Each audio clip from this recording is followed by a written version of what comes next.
Coming home early from a business trip, I pushed open the door and found my best friend and my husband in bed together. My husband, who used to struggle in bed and barely lasted 3 seconds, was now on top of my best friend like a wild animal. I sneered, pulling out my phone to record a video. Then I packaged it up and sent it to my best friend's husband. And I added a message. Your wife's a real miracle worker, huh? She can even cure a man's ED. Honey, you're recovering pretty fast, aren't you? I leaned against the doorframe, my voice light and airy. The two on the bed froze instantly. My husband, Dylan, stared at me like he'd seen a ghost, stammering, unable to form a single word. My dear best friend, Chloe Davis, reacted quickly, scrambling for the duvet and wrapping it around herself. Audrey, don't rush to explain. I pulled out my phone. Let me snap a pic first. This is the first time in 3 years of marriage I've seen my husband this energetic. Dylan snapped back to reality and lunged at me to grab my phone. He ripped off the covers, and I was almost blinded by the sight. Whoa there, honey. Easy now. Why so worked up? I took a step back. Oh, right. I guess I haven't. After all, you've been saving yourself for my best friend for the past 3 years. Chloe's cheeks flushed crimson. Audrey, let me explain. It's not what you think. I smiled sweetly at her. Explain what? You sacrificed yourself to help cure my husband's ED. I should be thanking you. You two carry on. I'm just going to call Marcus, your brother, and let him enjoy his wife's spectacular performance. Chloe's face instantly went pale. She was Marcus Evans's wife and my best friend. I genuinely thought marrying 2 brothers from the Evans family with my best friend was the happiest thing that could happen in my life. Turns out, she wanted both men. You wouldn't dare, Dylan roared. I raised an eyebrow. You dared to do it. Why wouldn't I dare? Chloe suddenly lunged forward and grabbed my leg. Audrey, please, don't tell Marcus. I know I messed up. Looking at the best friend I'd grown up with, now disheveled and clinging to my leg, begging, I found it incredibly amusing. Chloe, get up first. I bent down and patted her shoulder. The floor's cold. She looked up at me, hope in her eyes.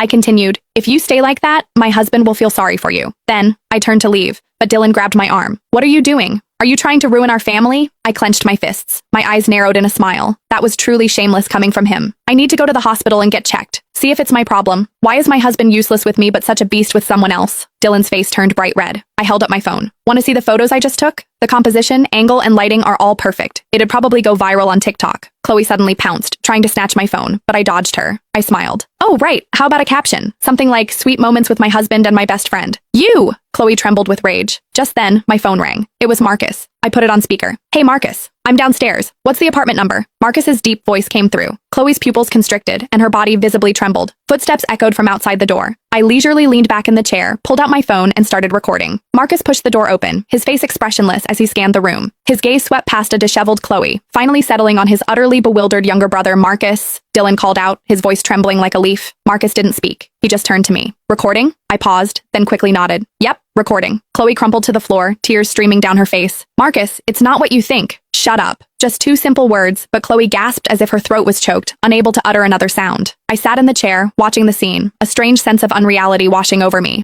Click the link in my bio to get the full story for free.